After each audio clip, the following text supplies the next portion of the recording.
Bienvenidos al segundo seminario de la asignatura. En este caso vamos a ver hemoglobina, la estructura, la función y distintas características. La hemoglobina es el constituyente principal de los eritrocitos, es el responsable del transporte de oxígeno y del dióxido de carbono. Fíjense que cada gramo de hemoglobina es capaz de combinarse con 1,34 mililitros de oxígeno. Por lo tanto, en un hombre y una mujer, en 100 mililitros de sangre se pueden transportar 20 mililitros aproximadamente de oxígeno. En un hemograma, los parámetros relacionados a la hemoglobina son la hemoglobina corpuscular media, que es de 30 picogramos por célula, y la concentración media de hemoglobina corpuscular, que es de 35 gramos por cada 100 mililitros de eritrocitos. La hemoglobina es un tetrámero, es decir, que está compuesto por 4 monómeros, que tiene un peso de 68 kilodalton. Cada monómero está compuesto por una parte proteica y una parte no proteica. La parte no proteica es el grupo hemo, que tiene una porfirina, que vamos a ver que se llama protoporfirina 9, y en el centro está anclado un ion de hierro. Este ion hierro es donde el oxígeno se une a la molécula. De la única manera que el oxígeno se pueda unir es que el hierro esté en estado +2. Esto es muy importante porque en otro estado de oxidación el oxígeno no puede unirse al hierro. La parte proteica se llama globina, que consta de cadenas polipeptídicas que pueden ser alfa o beta.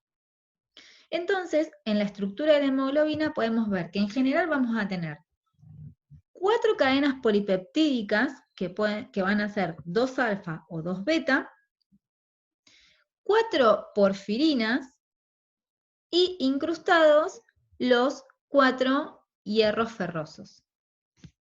Específicamente en el grupo hemo, como dijimos, este se inserta en la globina, se une por un aminoácido que es la histidina, ¿sí? Esa es la unión del grupo hemo con la globina. Y el grupo hemo, como dijimos, está compuesto por la protoporfirina 9, que son 4 anillos pirrólicos unidos, que se unen a el ion hierro a través de los átomos de nitrógeno. El ion hierro, de la única forma que se puede unir al oxígeno, es en el estado +2, y cuando pasa esto, el color de este complejo es de color rojo, como es la sangre arterial. Mientras que cuando este complejo está desprovisto de oxígeno, el color que toma es de color morado, que es justamente como es el color de la sangre venosa. La globina, que es la parte proteica, constituye aproximadamente el 96% de la molécula. En el adulto, la hemoglobina predominante es la que tiene 2 cadenas polipeptídicas alfa y 2 cadenas polipeptídicas beta. Sin embargo, a lo largo de la vida, tanto prenatal como postnatal, existen distintas hemoglobinas. Y la característica que tienen estas hemoglobinas es que tienen cadenas polipeptídicas similares a alfa o cadenas polipeptídicas similares a beta. Independientemente de la hemoglobina que estamos hablando, siempre se va a respetar que son 4 cadenas polipeptídicas, 2 van a ser similares a alfa y 2 similares a beta. Fíjense que las cadenas similares a alfa, los genes se encuentran en el cromosoma 16 y se pueden expresar 2 tipos de cadenas distintas.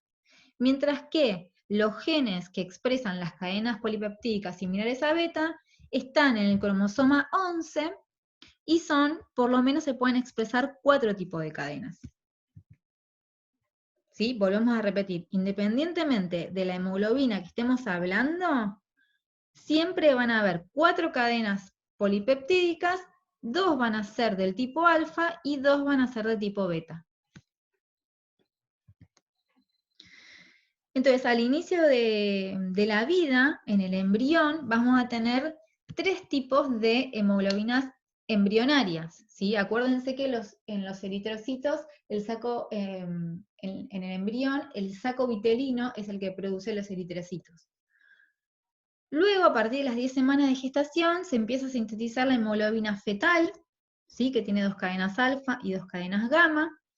Y luego del nacimiento vamos a tener hemoglobina A de adulto y fetal. La hemoglobina fetal a partir del año empieza a disminuir y queda aproximadamente en un 1%, ¿sí? Siendo la predominante en el adulto la hemoglobina A1, que son justamente las 2 cadenas alfa y 2 cadenas beta, y en un porcentaje menor la hemoglobina A2, que tiene 2 cadenas alfa y 2 cadenas delta. Este es un gráfico que representa el porcentaje de cadenas polipeptídicas que constituyen las distintas hemoglobinas a lo largo del tiempo. Fíjense que en las primeras semanas de gestación se observan las cadenas polipeptídicas relacionadas con la hemoglobina embrionaria, después las cadenas polipeptídicas que constituyen la hemoglobina fetal, y ya después del nacimiento las hemoglobinas que van a constituir al adulto. Hay una característica de la hemoglobina de tipo A1, que una proporción muy pequeña tiene la capacidad de poderse unir a la glucosa. Ustedes saben que en la sangre circula glucosa y dentro de las células, en este caso en el eritrocito, la glucosa va a estar en forma de glucosa 6-fosfato, ¿sí? Y una parte de la hemoglobina se puede unir a esa glucosa, formando hemoglobinas glucosiladas, ¿sí? Que son puede haber 3 tipos. Pero la más importante, que es la que tiene una mayor proporción y es más estable, es la hemoglobina A1C, ¿sí? Esta hemoglobina glucosilada. Entonces, como dijimos, la glucosa al entrar en la célula se une a la hemoglobina y esta unión es irreversible, ¿sí? Entonces, esta hemoglobina glucosilada es muy importante desde el punto de vista clínico porque indirectamente midiendo la hemoglobina glucosilada, yo puedo determinar la cantidad de glucosa que tengo en sangre, ¿sí? Sabiendo que un eritrocito tiene 120 días de vida media, yo puedo analizar la glucemia de una persona durante los últimos 2 o 3 meses previos, ¿sí? Esto es muy importante para determinar la glucemia en una persona con diabetes.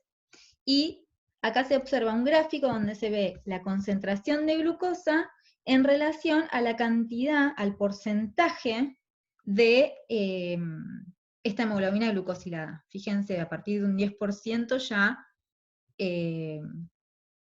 es importante la cantidad de glucosa en sangre. Por último, vamos a ver las características de la hemoglobina. Como ya dijimos, cada átomo de hierro en estado ferroso de la hemoglobina se puede unir al oxígeno. Pero ¿qué pasa? La hemoglobina cuando está desprovista de oxígeno, que se llama desoxihemoglobina, tiene muy baja afinidad por el oxígeno. ¿Por qué? Porque tiene una conformación que se llama tensa, que hace que el oxígeno no pueda acceder. Sin embargo, cuando hay una presión de oxígeno determinada, puede acceder una molécula de oxígeno a uno de los grupos hemo y cambia la conformación de esta molécula de hemoglobina. Por lo tanto, un incremento aún mayor de la presión del ambiente hace que se puedan unir 2 moléculas más. Esto genera un nuevo cambio de conformación de la molécula, lo cual se necesita una presión aún mayor para que se una la última molécula de oxígeno, ¿sí? Cuando se unen las moléculas de oxígeno se dicen que la hemoglobina tiene el nombre de oxihemoglobina. Bien, esta unión es reversible y, como dijimos, depende de las presiones de oxígeno. Se necesitan incrementos de la concentración de las presiones de oxígeno para que se puedan incorporar las moléculas de oxígeno a la hemoglobina. ¿Por qué es importante que esta reacción sea reversible? Porque si nosotros pensamos que la función de del eritrocito es capturar el oxígeno de los pulmones, transportarlo y llevarlo a los tejidos, esa unión tiene que ser reversible, ¿sí? Y por otro lado, va a depender de la presión de oxígeno. O sea, en un ambiente donde la presión de oxígeno es alta, la hemoglobina va a unir oxígenos, ¿sí? Y este comportamiento se puede graficar en lo que es la curva de disociación de la hemoglobina, ¿sí? Donde está el porcentaje de saturación en el eje de la Y de la hemoglobina, que es el porcentaje de carga que tiene la hemoglobina, respecto a la presión de oxígeno.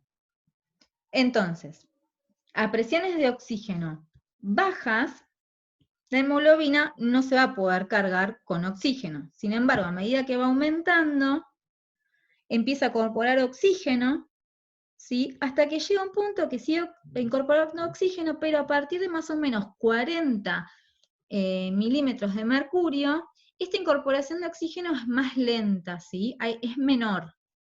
Y después de 70 es muy poco la cantidad de oxígeno que se incorpora a la hemoglobina. Ya la hemoglobina totalmente saturada es aproximadamente a presiones de 250 milímetros de mercurio, y es cuando ya tiene la capacidad de carga totalmente ocupada de oxígeno. Es muy importante saber este comportamiento, porque es justamente lo que pasa en los lugares, digamos, donde la sangre tiene baja cantidad de oxígeno, que es, por ejemplo, en los tejidos, ¿sí? Y lo que pasa en los sitios donde la sangre tiene mayor cantidad de oxígeno, como es en los pulmones, ¿sí? Esta curva tiene una forma sigmoidea. Ahora, cuando nosotros comparamos la curva de disociación de hemoglobina de un adulto con la hemoglobina fetal de un feto, vemos que si las comparamos a la misma presión de oxígeno, la hemoglobina fetal tiene mayor afinidad por el oxígeno. Y esto es lógico porque la hemoglobina del adulto tiene que pasar el oxígeno a la hemoglobina fetal, ¿sí? Entonces es muy importante que la hemoglobina fetal tenga mayor afinidad, mayor avidez por el oxígeno. Otra hemoglobina que transporta oxígeno, pero en este caso está relacionada a los músculos, es la mioglobina. Esta proteína, la estructura es como si fuese un monómero de la hemoglobina, porque fíjense que tiene una cadena polipeptídica y tiene un grupo hemo. Y si bien puede incorporar solo un átomo de oxígeno, perdón, una sola molécula de oxígeno molecular, la afinidad que tiene es muchísimo mayor a la que tiene la hemoglobina, ¿sí? Fíjense que a bajas presiones la mioglobina se satura muy rápidamente, ¿sí? Mientras que la hemoglobina recién a una presión de oxígeno de 10 milímetros de mercurio, la curva ahí se empieza a elevar abruptamente. Esto tiene un significado, y es que la hemoglobina cede el oxígeno a la mioglobina que está en el músculo. Y a su vez, en el músculo, esa mioglobina va transportando el oxígeno a otras mioglobinas. Esto hace que se pueda transportar el oxígeno en la fibra muscular, ¿sí? En la célula muscular. Otra característica que tiene la hemoglobina es que se puede combinar con monóxido de carbono. Y esto también lo hace a nivel del hierro, y forman carboxihemoglobina. El monóxido de carbono se forma por la combustión parcial, es decir, incompleta, de compuestos orgánicos. ¿Y qué pasa? Cuando nosotros incorporamos monóxido de carbono, el monóxido compite por el sitio del hierro con el oxígeno. Y lo que tiene es que el monóxido es 200 a 300 veces más afín a la hemoglobina que el oxígeno, Por lo tanto, en esa competencia, el que va a ganar va a ser el monóxido, ¿sí? Cuando se forma este compuesto, la carboxihemoglobina, si en sangre del total de hemoglobina tenemos un tercio del porcentaje total compuesto por carboxihemoglobina, ya arrancan los mareos y las náuseas.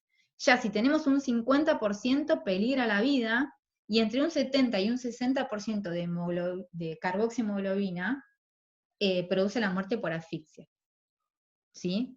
El único tratamiento posible es tratar a la persona con altas presiones de oxígeno para que pueda desplazarse el monóxido de la hemoglobina, ¿sí?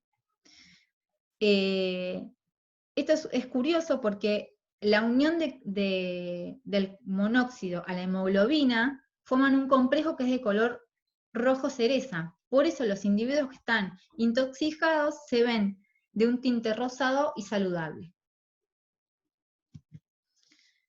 Otra de las características es que la hemoglobina se puede combinar con el dióxido de carbono, pero en este caso no es a través del hierro, sino que es a través de la porción proteica, a través de la globina, y forma carboxihemoglobina. Esto ya lo habíamos visto, o sea, el eritrocito no solamente transporta oxígeno de los pulmones a los tejidos, sino que transporta dióxido de carbono desde los tejidos a los pulmones. Y por último, la última característica es que normalmente en un 3% de la hemoglobina, el hierro de la molécula sufre oxidación. ¿Se acuerda que vimos que el hierro, cuando se oxida, o sea, cuando cambia de este estado de oxidación, no se puede unir al oxígeno, ¿sí? Entonces, cuando se produce esta oxidación, el complejo, la hemoglobina, se llama metahemoglobina, y es incapaz de poder transportar oxígeno, por lo tanto se produce hipoxia. Pero tenemos mecanismos para revertir esta condición, lo que hace que se reduzca el hierro y se vuelva a la condición normal, a través de el NADH y una enzima que se llama metahemoglobina reductasa. El NADH viene de, si se acuerdan, la glucólisis de los eritrocitos, ¿sí? De la célula. Cuando los niveles de metaglobina son mayores al 10%, se produce un estado que se llama la metahemoglobinemia, ¿sí? Y esta puede deberse a causas hereditarias por una disminución de la actividad de la enzima metahemoglobina reductasa, que es la que revierte a la condición normal, o puede ser adquirida por acción de drogas oxidantes, ¿sí? Que pueden ser nitritos, nitratos. Esto produce una hipoxia celular y por lo tanto una cianosis que es visible, ¿sí? Bueno, en el siguiente video vamos a ver metabolismo de la hemoglobina y anemias relacionadas con la misma.